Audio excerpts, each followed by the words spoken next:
Okay, this video is to teach you how to use desmos to input a data set into an XY scatter plot and then do an automatic linear regression line through the points. Okay, I have a ready-made data set here, but I want to show you how to input a data set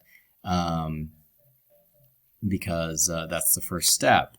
I'm just not going to input the whole data set here because that kind of takes a long time. So if I want to input a data set, I press plus and then I press table.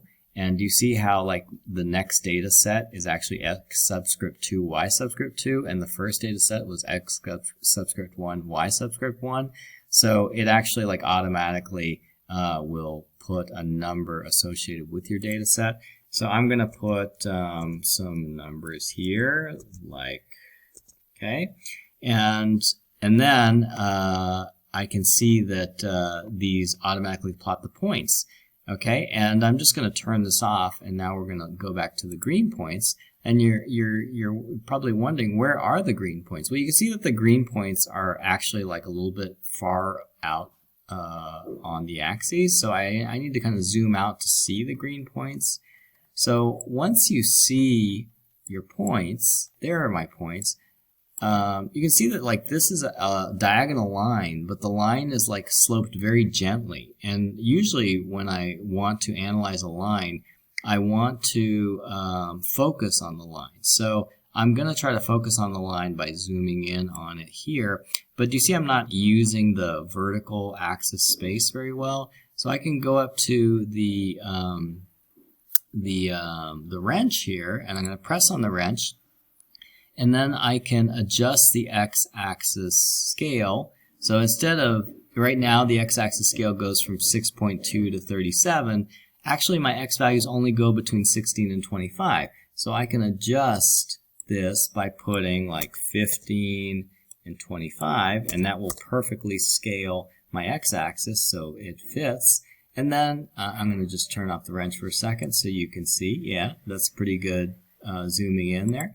And then now I'm going to do the y-axis scale. My y-axis values go from 6.66 to 7.21, so I think I'm going to go between 6.5 and 7.5, see how that looks.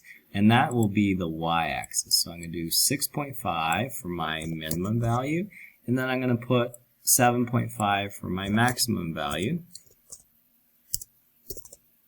And then I'm going to take a look at it now. That looks pretty good. That looks pretty good.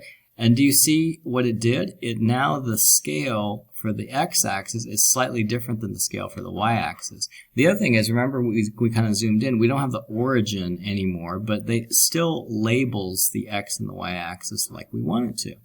The last thing we're going to do is we're going to label the x and y axes. So I can do that here. I can call the x-axis like my days, and then my y-axis I can call it something like number of cases logged. Okay, and then now do you see it put labels here on the graph? All right, last step, I'm going to show you how to draw a linear regression line through that. Do you notice that my data is called x subscript 1, y subscript 1? So I am going to add an expression which is going to look like a slope-intercept form of a line, y equals mx plus c, kind of like that, okay?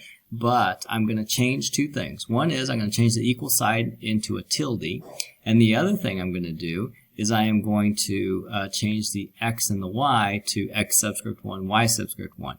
The way you type x subscript 1 is you just put a 1 after the x. You don't need to do a special thing for subscript or anything. It automatically knows that if you type x1, you mean x subscript 1. We're going to do the same thing with y1. Okay? So first we're going to change equals to tilde. You can do that by typing tilde from your keyboard, or you can go down to this virtual keyboard and press tilde here, which is on the ABC screen, tilde.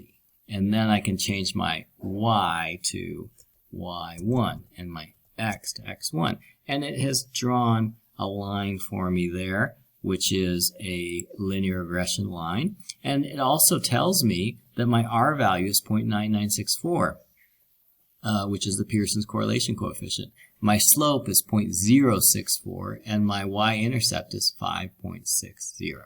So that's how you do a linear regression line. And if you would like to do a print screen without using the computer print screen tool, you could do share graph and do export image here instead.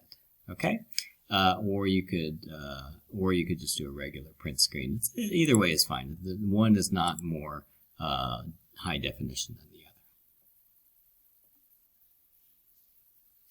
other. Of course, you probably know how to save already. The way you save is you log in with your school Gmail, and then you go over here and you just click on the name. Maybe it says Untitled or something. You can click on that and put a name on it, and then press save, and then it's there for next time. And then you can share it with somebody even by sharing here and sending it to them.